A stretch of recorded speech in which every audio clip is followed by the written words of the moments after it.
बच्चों आज हम स्टार्ट करने वाले हैं class 10th chapter 3 pair of linear equation in two variable. और प्रीवियस क्लास में हम इसमें करके आए हैं पेयर ऑफ लीनियर इक्वेशन को फॉर्म करना, ओनली इक्वेशन कैसे फॉर्म होती है ये सीखा था हमने 9th क्लास में। और आज जो हम सीखने जा रहे हैं उस इक्वेशन को पेयर ऑफ लीनियर, पेयर जैसे कि नेम से पता चल रहा है तो दो इक्वेशंस होगी, उसे सॉल्व कैसे करेंगे। इसमें सबसे पहला मेथड है pair of linear equation in two variable को सॉल्व करने का ग्राफिकल मेथड। और देन है आपका substituting method and then elimination method. तो इसमें सबसे पहले हम करते हैं बच्चों ग्राफिकल मेथड। और ग्राफिकल मेथड में क्या आता है हमारा graphical method.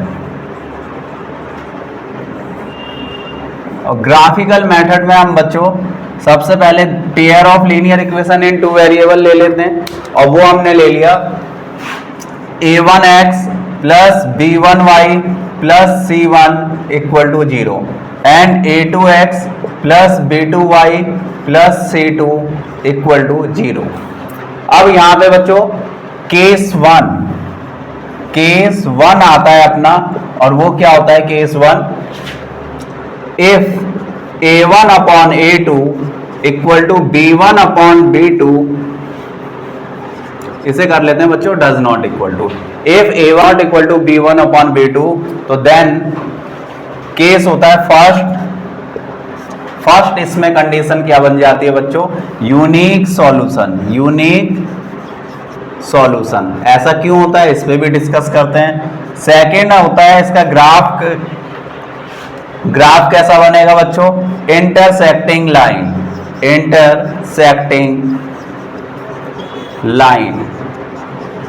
And third case बनेगा, इस इंटरसेक्टिंग लाइन हो गया, यूनिक सॉल्यूशन हो गया आपका। इसकी होगा कैसे ये कंसिस्टेंट इनकंसिस्टेंट, या फिर हम इसे डिपेंडेंट और इंडिपेंडेंट भी बोलते हैं। तो इसे हम क्या अगर जिस इक्वेशन के पास सॉल्यूशन होता है, चाहे एक सॉल्यूशन हो या मैनी सॉल्यूशन हो, उसे हम क्या बोलते हैं कंसिस्टेंट। तो ये क्या हो गया आपका कंसिस्टेंट। अब बच्चों देखो unique solution that means graph कैसा है इंटरसेक्टिंग। तो डेट मीन्स इसका ग्राफ अगर सपोज करो ये लाइन L1 है तो लाइन L2 कहीं से भी पास हो इसे इंटरसेक्ट जरूर करेगा, तो ये लाइन L2। तो ये पॉइंट जो है ये क्या हो गया यूनिक सॉल्यूशन इंटरसेक्टिंग लाइन, क्योंकि इसके पास एक सॉल्यूशन है तो क्या हो जाएगा कंसिस्टेंट। अब इसके एग्जाम्पल भी ले ही लेते हैं बच्चों साथ के साथ। वो एग्जाम्पल मैंने ले लिया 2x plus 3y minus 6 equal to 0 and 4x plus 6y minus 6y plus 7 equal to 0। तो बच्चों यहाँ पे a1 की वैल्यू क्या है, a1 है आपका 2, a2 कितना है बच्चों 4, b1 कितना है अपना 3, b2 कितना है बच्चों माइनस 6। अब इसे सॉल्व कर लेते हैं बच्चों। तो a1 अपॉन a2 क्या हो जाएगा 2 अपॉन 4, इसे सॉल्व किया क्या आया 1/2। b1 अपॉन b2 क्या आया बच्चों 3 अपॉन माइनस 6, इसे सॉल्व किया बच्चों क्या आ गया -1/2। तो अब बच्चों यहाँ देखो a1 upon a2 and b1 upon b2 का रेशो क्या इक्वल है, नो। अब क्या लिखोगे आप a1 upon a2 does not equal to b1 upon b2। So अब इसके बारे में ये 3 केस अप्लाई हो गया, क्योंकि ये केस फॉलो कर गया आपका a1 upon a2 does not equal to b1 upon b2, that means ये तीनों कंडीशन अप्लाई। केस सेकंड आते हैं बच्चों। केस सेकंड क्या है अपना, if a1 upon a2 equal to b1 upon b2, if a1 upon a2 equal to b1 upon b2 does not equal to c1 upon c2। तो बच्चों इस case में क्या कंडीशन बनती है हमारी, फर्स्ट नो सॉल्यूशन। ऐसा क्यों होता है बच्चों no solution, because they have parallel lines. Parallel lines कभी भी इंटरसेक्ट नहीं करती बच्चों, तो जब इंटरसेक्ट ही नहीं करते डेट मीन्स वो कहीं पे मिलते ही नहीं है, तो सॉल्यूशन कैसे निकलेगा। थर्ड केस हो जाता है बच्चों इनकंसिस्टेंट, और ऐसा क्यों होता है, क्योंकि उसके पास सॉल्यूशन नहीं है एक भी, तो केस क्या बनेगा इनकंसिस्टेंट। और ग्राफ अगर बात करोगे तो ये लाइन L1 है आपका और लाइन L2, तो इस तरीके से आपका क्या बन जाएगा, ये नो सॉल्यूशन वाला कंडीशन। इसका एग्जाम्पल उठाना चाहते हो एग्जाम्पल उठा लो आप। एग्जाम्पल क्या हो जाएगा, सपोज करो 2x plus 3y minus 6 equal to 0 ले लिया, एंड यहाँ पे भी ले लिया हमने 4x plus 6y minus 7 equal to 0। अब बच्चों a1 अपॉन a2 अगर हम चेक करें तो 2 अपॉन 4 डेट मीन्स 1/2 आया, और b1 upon b2 that means coefficient of y check करें तो 3 अपॉन 6, इसे सॉल्व करेंगे तो 1/2 आया, एंड c1 अपॉन c2 अगर हम चेक करें तो ये आया हमारा -6 अपॉन -7, एंड सॉल्व किया तो क्या आ गया 6 अपॉन 7। तो यहाँ से केस क्या बना बच्चों हमारा a1 अपॉन a2 ये इक्वल है b1 अपॉन b2 के, but does not equal to है c1 अपॉन c2 के। जब ये इसके इक्वल नहीं है तो क्या हो जाएगा बच्चों, ये अब क्या ये केस फॉलो कर जाएगा, ये तीनों कंडीशन। अब आपको पता है ये 3 केस लिखा है हमने कब, जब a1 अपॉन a2 इक्वल होता है b1 upon b2 and does not equal to c1 upon c2, तो ये 3 केस फॉलो करेंगे, no solution, parallel lines and inconsistent. तो डेट मीन्स अगर कोई भी पेयर ऑफ इक्वेशन हो उसे सॉल्व करके कोएफिशिएंट का रेशो चेक करेंगे और ये कंडीशन फॉलो करता है, तो इन 3 केस में से कुछ भी लिख सकते हो आप। केस 3 देखते हैं बच्चों। केस 3 क्या है अपना, if a1 upon a2 equal to b1 upon b2 equal to c1 upon c2, that means जब x y वेरिएबल जो है इसका कोएफिशिएंट का रेशो एंड कांस्टेंट टर्म का रेशो अगर इक्वल हो जाए, तो इसमें पहला केस बनता है हमारा मैनी सॉल्यूशन। अब बच्चों मैनी सॉल्यूशन को हम इनफाइनाइट सॉल्यूशन भी बोल सकते हैं, ठीक है। इस जगह आप अगर कंफ्यूजन है इनफाइनाइट भी लिख सकते हैं, बात एक ही है, इनफाइनाइट सॉल्यूशन। ग्राफ कैसे बनेगा बच्चों, इसका ग्राफ बनेगा कोइंसिडेंट लाइन, कोइंसिडेंट लाइन। अब कोइंसिडेंट लाइन का मतलब होता है बच्चों जब एक ही लाइन के ऊपर से दूसरी लाइन भी पास हो रही होती है। अब ये ड्रॉ करके बताता हूं मैं आपको। अब इसके पास कितने सॉल्यूशन है बच्चों, मैनी सॉल्यूशन है। जब मैनी सॉल्यूशन है बच्चों तो बताओ इसके पास कंसिस्टेंट है या इनकंसिस्टेंट, डिपेंडेंट है या इंडिपेंडेंट, दोनों का मतलब सेम है, तो ये क्या हो जाएगा बच्चों कंसिस्टेंट। क्यों, क्योंकि इसके पास सॉल्यूशन है। तो क्या लिखेंगे हम कंसिस्टेंट, कंसिस्टेंट, या फिर इसे डिपेंडेंट भी बोल सकते हो। क्या बोल सकते हो आप, डिपेंडेंट।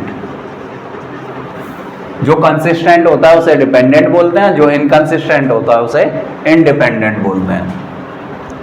अब बच्चों इस पे ग्राफ देखो बच्चों इसका कैसे मैंने आपको बताया, ये y एक्सिस है, ये x एक्सिस है, ये ओरिजिन हो गया, ये लाइन L1 हो गया, और इसी के ऊपर से लाइन L2 पास होगी, और L2 लाइन सपोज करो क्या, मैं हल्का सा आपको समझाता हूँ, कुछ इस तरीके से जा रहा है, इसी के ऊपर टच करता हुआ जा रहा है।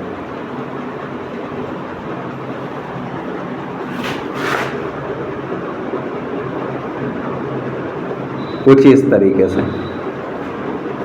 तो ये ब्लैक मार्कर जो है ये आपको शो कर रहा है लाइन L2, इसे ही हम बोलते हैं बच्चों कोइंसिडेंट लाइन, कोइंसिडेंट लाइन। अब बच्चों इसके एक एग्जाम्पल ले लेते हैं, एग्जाम्पल पे आते हैं। एग्जाम्पल उठा लिया मैंने 2x plus 3y minus 6 equal to 0 and 3x plus, अब यहाँ पे डिजिट क्या ले लें बच्चों, इक्वल दिखाना है मुझे 2/3, और यहाँ पे भी अच्छा कुछ और ही ले लेते हैं, वैल्यू क्या ले लें, वैल्यू 4 ले लिया बच्चों यहाँ पे, 4x plus 6y minus 12 equal to 0। अब इसमें हम चेक कर लेते हैं a1 की वैल्यू क्या है, a1 अपॉन a2 निकालते हैं बच्चों, क्या आ गया 2 upon 4 that means 1/2। b1 upon b2 निकालते हैं बच्चों, ये क्या आ गया तुम्हारा 3 अपॉन 6 और ये क्या आ गया 1/2। एंड c1 अपॉन c2 निकालते हैं बच्चों, ये क्या आ गया -6 अपॉन -12 और इससे ये कैंसिल क्या आ गया 1/2। तो रेशो क्या आ गया बच्चों यहाँ पे, here a1 upon a2 equal to b1 upon b2 equal आ गया c1 अपॉन c2 के। तो सो क्या हो जाएगा, तो ये क्या हो जाएगा बच्चों, क्योंकि तीनों रेशो इक्वल है तो इसके बाद आप बोल सकते हो many solution, coincident line, consistent या फिर उसे डिपेंडेंट भी हम बोल सकते हैं। बच्चों इसमें मैनी सॉल्यूशन को हम लैंग्वेज में चेंज कर सकते हैं, मोर देन 2 सॉल्यूशन या फिर मोर देन 4 सॉल्यूशन बोल दो आप, या फिर मोर देन 10 सॉल्यूशन भी बोल सकते हो, सबका मतलब वही है इनफाइनाइटली मैनी सॉल्यूशन। डन बच्चों, तो ग्राफिकल सॉल्यूशन पे हम करने वाले हैं, कैसे फाइंड आउट करते हैं। सबसे पहले हम इक्वेशन फॉर्म करते हैं और ये आपके एनसीईआरटी का एक्सरसाइज 3.1 का फर्स्ट क्वेश्चन है। 10 students of class 10 took part in a mathematics quiz. If the number of girls is 4 more than the number of boys, find the number of boys and girls who took part in the quiz. इसे हम solve करेंगे graphical method से। तो सबसे पहले देखो बच्चों, हमने लेट कर लिया, let the numbers of boys equal to x and the numbers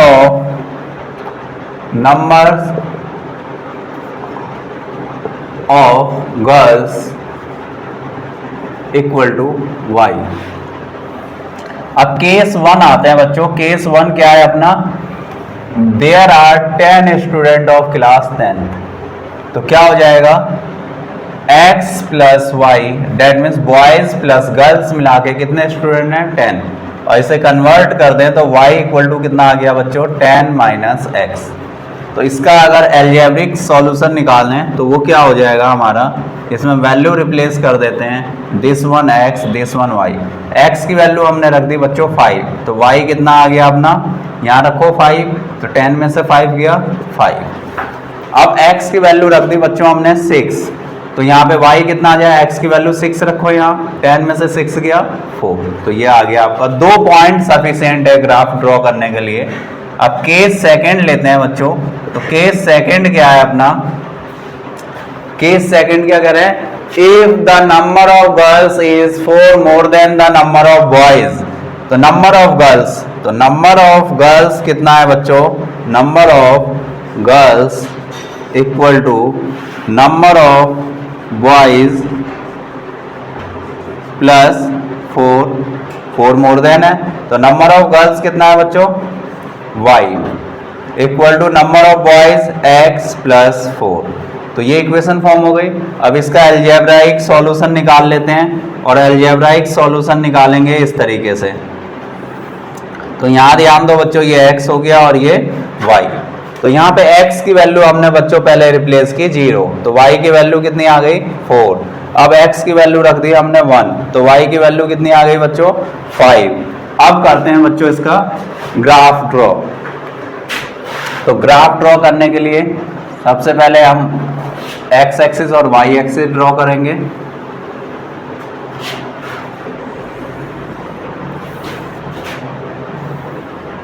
ये x एक्सिस हो गया बच्चों, ये y एक्सिस हो गया, ये आपका ओरिजिन हो गया y डैश x डैश, और ये पॉइंट हो गया बच्चों 1 2 3 4 5 6 7 8 9 10। इधर भी मेंशन कर लेते हैं पॉइंट बच्चों 1 2 3 4 5 6 7 8। अब आते हैं बच्चों फर्स्ट केस पे आते हैं, x5 देन y भी कितना है आपका 5, तो x5 ये है बच्चों और y5 ये है, तो इसके सीध में एक पॉइंट आ गया आपका, ये आ गया, और फिर x6 then y4, x6 and y4, तो यहां आ जाएगा बच्चों ये x6 एंड y4, तो ये ग्राफ ड्रॉ हो जाएगा बच्चों इस तरीके से, लाइन सीधी आनी चाहिए बच्चों, ये आप लोग ग्राफ पेपर पे ड्रॉ करेंगे तो बिल्कुल एग्जैक्ट बनेगा आपका।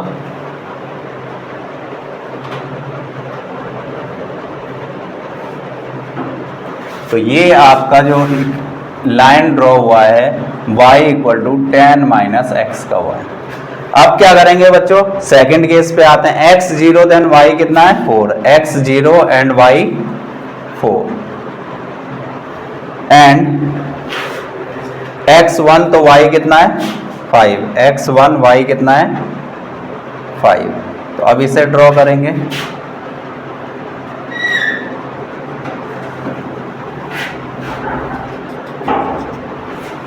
हाँ, तो बच्चों ये जो लाइन है ये क्या है y equal to x plus 4। अब यहाँ अगर हम बच्चों चेक करें तो देखो जरा, यहाँ पे ये जो इंटरसेक्शन पॉइंट है यहाँ से एक लाइन ड्रॉ कर दो, और ये कहाँ आया आपका 3 पे, और इधर से करोगे तो ये आपका ग्राफ आप लोग ग्राफ पेपर पे मेंशन करेंगे तो ये आ जाएगा आपका 7 पे। तो ये इसका सॉल्यूशन क्या हो गया 3 एंड 7। तो बच्चों यहाँ पे अगर हम बात करें तो x की वैल्यू क्या आ गई आपकी 3 एंड y की वैल्यू कितनी आ गई 7। तो बच्चों यहाँ देखो ये जो क्वेश्चन है आपका, इस टाइप का क्वेश्चन बोर्ड में आया है इस बार, और 3 मार्क्स में आया है ये क्वेश्चन, जिसमें 2 मार्क्स आपको ये पूरा सॉल्यूशन का और देन ग्राफ रिप्रेजेंटेशन का है 2 मार्क्स, एंड ये जो 3 एंड 7 है इसके 1 मार्क है बेटा, 3 एंड 7। अब बच्चों अगर ये 3 और 7 दैट मीन्स अगर आपने ग्राफ तो आपने ड्रॉ कर दिया, बट आपने सही से ग्राफ बिल्कुल सही है आपका, बट आपने ये पॉइंट मेंशन नहीं किया, इसके सॉल्यूशन सेट मेंशन नहीं किए, तो आपको केवल 2 नंबर मिलेंगे। तो ये आपको मेंशन करना होगा। यस स्टूडेंट, अब हम करने वाले हैं सब्स्टिट्यूशन मेथड, और इसमें हमने ले लिया एक्सरसाइज 3.2 का क्वेश्चन नंबर 2, एक्सरसाइज 3.2 का क्वेश्चन नंबर 2।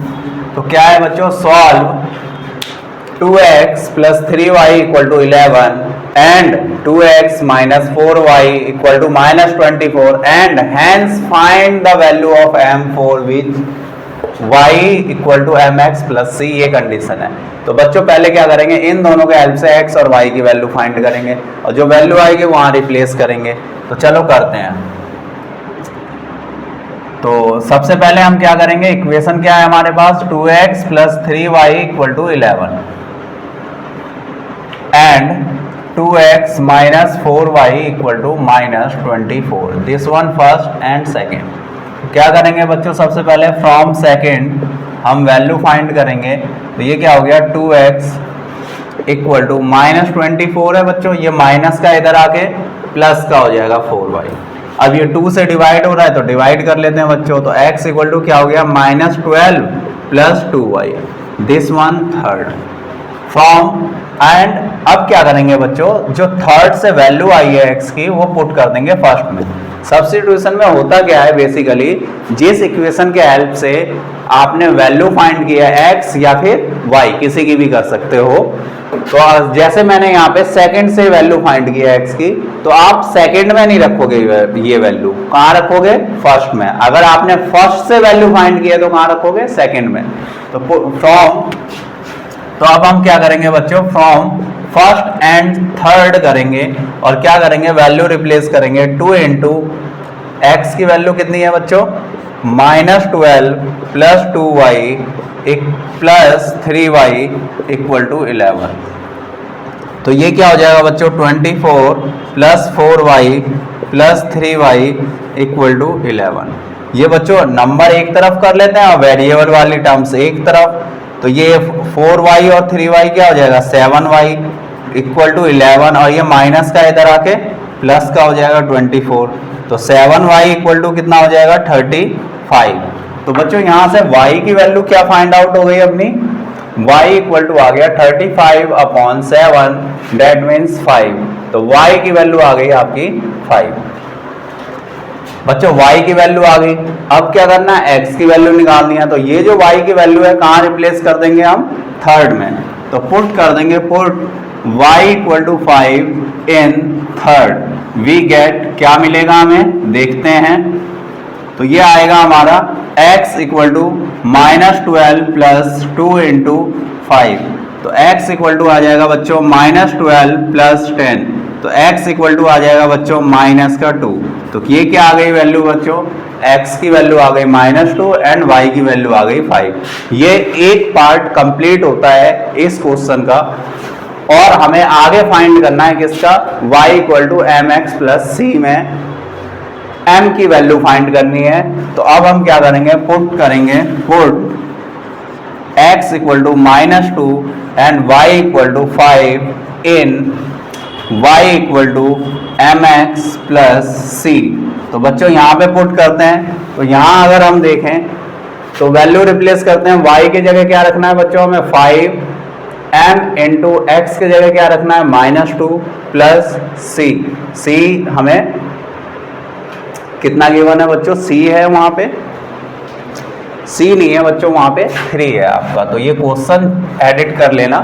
तो यहाँ पे क्या है आपका 3, तो यहाँ पे भी 3 लिखेंगे। तो अब सॉल्व करेंगे तो ये क्या हो जाएगा, 5 ये बेटा प्लस का है 3, तो इधर आके 5 - 3 और ये क्या हो जाएगा -2m, और ये आ जाएगा आपका 2 इक्वल टू -2m। तो आप इसे आगे सॉल्व करेंगे तो m इक्वल टू आ जाएगा 2/-2, और इसे सॉल्व किया तो 1 आया। तो m की वैल्यू क्या आ गई बच्चों, -1। तो बच्चों ये क्वेश्चन कंप्लीट होता है आपका सब्स्टिट्यूशन मेथड का। बच्चों आगे हम करने वाले हैं एलिमिनेशन मेथड, एक्सरसाइज 3.3 का क्वेश्चन ले लेते हैं एक, फर्स्ट का 4th पार्ट, और इसे सीखते हैं कैसे सॉल्व होगा ये। तो सबसे पहले क्वेश्चन क्या है बच्चों, x/2 plus 2y/3 equal to -1 and x - y/3 equal to 3। इसमें हमें करना क्या है, x और y की वैल्यू फाइंड करनी है सबसे पहले, और बाय एलिमिनेशन मेथड। तो बच्चों जैसे कि नेम से पता चल रहा है हमारा टारगेट क्या होगा, किसी भी एक वेरिएबल को एलिमिनेट कर देंगे। अब वो x भी हो सकता है और y भी। तो देखते हैं उसके क्या तरीके होते हैं, क्या अप्रोच होते हैं, रूल होते हैं, उसे सीखते हैं।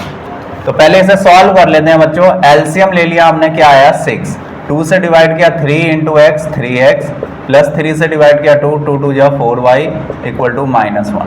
इसे आगे सॉल्व किया 3x plus 4y equal to -6। And इधर सॉल्व करते हैं बच्चों सेकेंड इक्वेशन को। तो ये क्या है आपका 3x - y/3 इक्वल टू 3। तो ये आ जाएगा 3x - y इक्वल टू 9। तो ये आ गया बच्चों अपना फर्स्ट, और ये इक्वेशन आ गई सेकेंड। अब एलिमिनेट करने का एक सिंपल सा रूल है बच्चों। सबसे पहला टारगेट है दोनों ही इक्वेशन में, फर्स्ट और सेकंड में, हम कोफिशिएंट इक्वल करते हैं पहले, अगर इक्वल नहीं है। बट यहाँ देखो बच्चों 3x एंड इसमें भी क्या है 3x, तो कोफिशिएंट इक्वल है, तो अब हमें करने की जरूरत नहीं है। यहाँ से x को एलिमिनेट कर लेंगे। अगर y देखो यहाँ पे 4y है, यहाँ y है, तो y का कोफिशिएंट इक्वल नहीं है। अगर आप y को एलिमिनेट करना चाहते हो तो y के कोफिशिएंट को इक्वल करना होगा सबसे पहले। अगर आप y को एलिमिनेट करना चाहते हो तो सबसे पहले y को एलिमिनेट करने के लिए उसका कोफिशिएंट इक्वल करना होगा, और फिर हम क्या करेंगे। बट यहाँ पे बच्चों हम अप्रोच यूज करते हैं, x का कोफिशिएंट इक्वल है। अब बच्चों x का साइन देखो क्या है, सेम या डिफरेंट। सेम का मतलब है बच्चों या तो दोनों पॉजिटिव हो या दोनों नेगेटिव। अब जब साइन सेम होता है तो हम सब्ट्रैक्ट करते हैं, और साइन डिफरेंट होता है तो हम ऐड करते हैं। तो यहाँ पे हमने क्या देखा, x का कोफिशिएंट सेम है, x कोफिशिएंट क्या है यहाँ पे सेम 3, यहाँ भी क्या है कोफिशिएंट 3। साइन क्या है बच्चों यहाँ पे, साइन है पॉजिटिव, यहाँ भी साइन क्या है बच्चों पॉजिटिव, डेट मीन्स ये भी क्या है आपका सेम है और ये भी क्या है सेम है। जब सेम है और साइन भी सेम है, कोफिशिएंट भी सेम है, तो क्या करते हैं सब्ट्रैक्ट करते हैं। तो क्या करेंगे हम सब्ट्रैक्ट, और साइन डिफरेंट हो तो ऐड करते हैं। तो अब क्या करेंगे सब्ट्रैक्टिंग फर्स्ट फ्रॉम सेकंड में से फर्स्ट को माइनस करते हैं। तो सेकंड क्या है बच्चों हमारा 3x minus y, left hand side बच्चों लेफ्ट हैंड साइड में से सब्ट्रैक्ट होता है और राइट हैंड साइड में से 3x minus y minus 3x plus 4y equal to 9 minus 6। और यहां सॉल्व करेंगे तो ये क्या आ जाएगा 3x minus y minus 3x minus 4y equal to 9 minus plus का 6। और बच्चों यहां चेक करें तो ये कैंसिल हो गया, माइनस 5y इक्वल टू 15। और ये क्या आ जाएगा बच्चों y इक्वल टू क्या आ जाएगा 15 अपॉन माइनस 5, इससे ये कैंसिल 3। तो y की वैल्यू क्या आ गई बच्चों माइनस 3। अब देखो बच्चों यहाँ पे क्या हुआ था, x को एलिमिनेट कर दिया हमने। अब मुझे निकालना क्या है, y तो फाइंड आउट हो गया, x निकालना है। तो अब y की वैल्यू आप किसी भी इक्वेशन में पुट कर सकते हो। तो पुट कर देते हैं, y इक्वल टू कितनी आई है वैल्यू माइनस 3 इन फर्स्ट में रख देते हैं बच्चों। तो क्या होता है we get 3x plus 4 into minus 3 equal to minus 6। तो ये हो गया 3x minus 12 equal to minus 6, 3x equal to minus 6 plus 12, और 3x इक्वल टू क्या आ गया बच्चों 6। तो x इक्वल टू क्या आ गया बच्चों 6 अपॉन 3, और ये क्या आ गया आपका 2। तो ये आ गई आपकी x एंड y की वैल्यू। तो सॉल्यूशन सेट क्या हुआ बच्चों, सॉल्यूशन सेट हो गया हमारा, इसका सॉल्यूशन सेट क्या हो गया अपना x equal to 2 and y equal to minus 3। तो ये आपका सॉल्यूशन आ गया। कंप्लीट होता है ये बच्चों आपका टॉपिक एलिमिनेशन मेथड।